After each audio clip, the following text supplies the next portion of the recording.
justement, vous en voyez plus vite que moi, on voit également.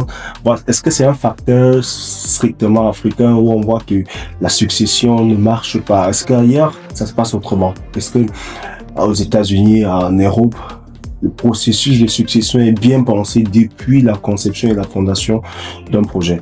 Là-bas, on a des problèmes de succession, ça c'est sûr. Mais bon, c'est pas à la même échelle en fait. Ok?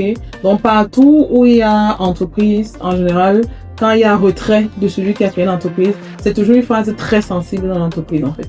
C'est-à-dire c'est toujours une phase sensible où soit l'entreprise passe à l'étape supérieure, soit elle meurt.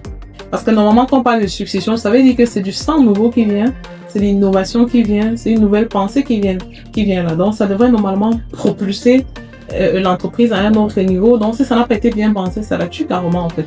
En Europe aussi, on a ce problème-là.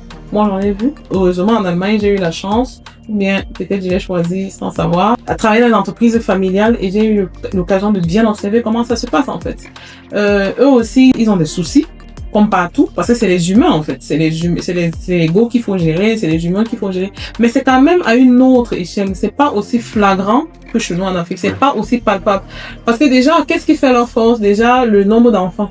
Ils ont moins d'enfants que nous.